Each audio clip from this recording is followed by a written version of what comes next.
So in this video we're going to discuss two instruments that we can use to help calibrate electronic pressure sensors.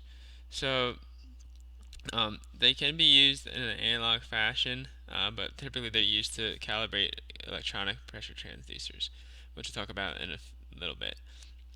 So the first type of analog pressure gauge that we can talk that may be used often is a Mcleod gauge.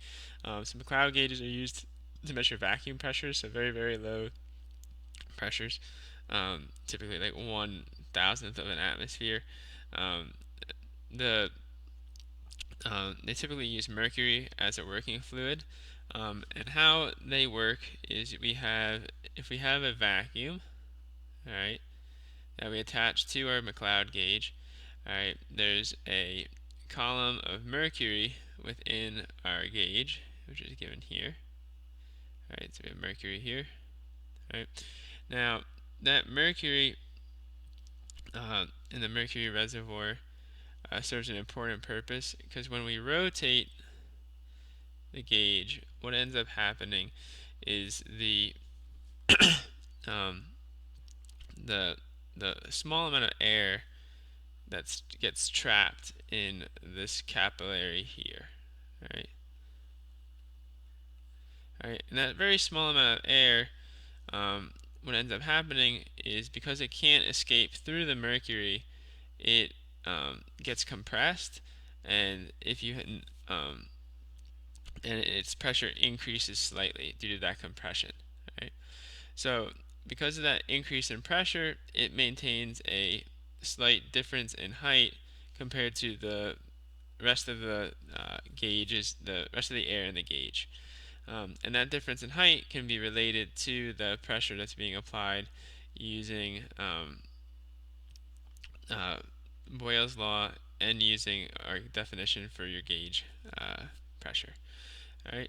So if we combine those two, what we end up getting is that the pressure measured within the uh, Mcleod gauge is equal to the product of the specific weight of the mercury times the area of the capillary times the height difference squared divided by the volume of the Mcleod gauge minus the volume of the um, uh,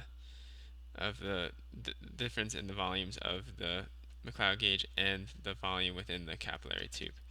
So most Mcleod gauges, however, have been calibrated already, and they have scales that would just tell you what the measured pressure would be based off of the height of the capillary. So typically you don't even have to use that equation, but the equation is based off of this principle.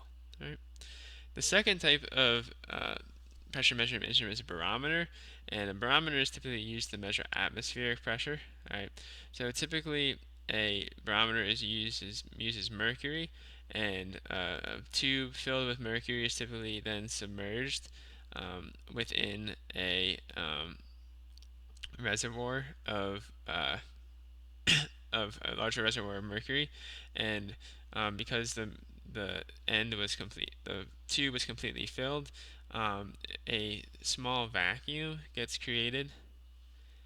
Near the perfect vacuum gets created at the top of the reservoir. That so this applies any weight. So the weight of the pressure due to the atmosphere causes the mercury to go up the tube until the weight of the mercury within the column matches the weight that's being applied to the reservoir uh, within the barometer. Okay, um, so basically we can say that um, the um, the pressure at atmospheric pressure is equal to the height times the specific weight of the mercury. Okay. So the one thing that we need to be careful with is when we're using a barometer to measure it is that it is sensitive to changes in the whatchamacallit is sensitive to changes in the specific weight of mercury is sensitive to changes in temperature.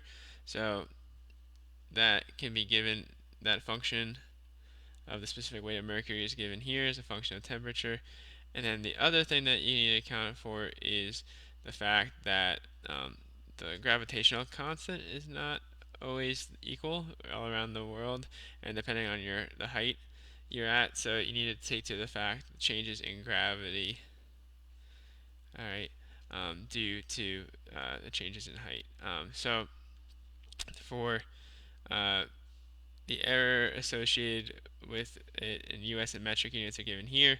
And if you know the degrees in latitude, the degrees in altitude, you should be able to plug those into the equations, and you can then adjust to get a more accurate atmospheric pressure measurement using your barometer.